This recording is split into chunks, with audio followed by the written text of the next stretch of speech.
Chers amis, tout d'abord quelques mots pour ceux qui se seraient étonnés que je n'ai pas été présente sur les réseaux à l'invitation de l'heure du réveil. Excusez-moi, je ne sais même plus exactement.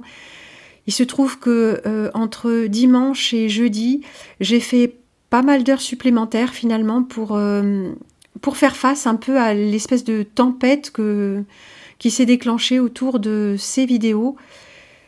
Et il se trouve que ce week-end, j'avais une rencontre prévue et que déjà j'ai dû faire relâche pour ma santé et pour dormir parce que j'ai passé quelques nuits blanches et qu'ensuite je me suis consacrée exclusivement à la personne humaine qui est en ma compagnie et que donc je n'ai pas du tout allumé l'ordinateur. Voilà, ça m'arrive aussi.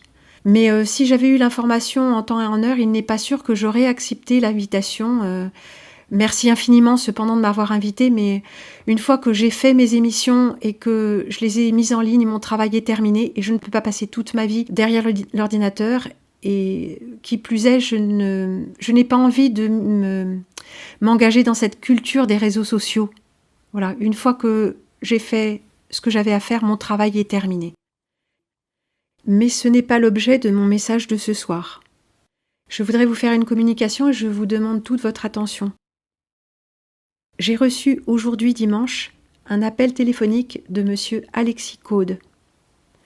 Il m'a très instamment demandé de retirer toutes les vidéos au sujet d'Alexandra Henrion-Caude et de lui-même, et ceci sous peine de poursuite, au motif qu'elles sont, je cite, « diffamatoires et à 98% fausses ».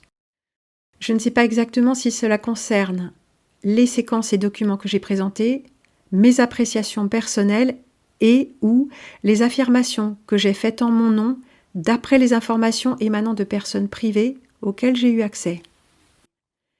J'ai pris la décision de retirer ces vidéos.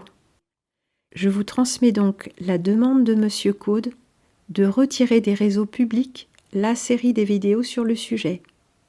Je vous rappelle que je ne peux retirer des réseaux que les vidéos que j'ai moi-même mises en ligne à partir de mes propres canaux de diffusion. Notez que je vous transmets cette demande parce que je l'ai perçue comme une pression. Mais évidemment, la décision vous appartient à chacun. Et j'ajouterai quelque chose d'important. Je demande pardon à tous ceux que j'ai pu offenser, notamment par le ton truculent et grossier que j'utilise parfois. Et si la vérité est offensante, j'ai bien conscience qu'elle peut l'être pour chacun d'entre nous.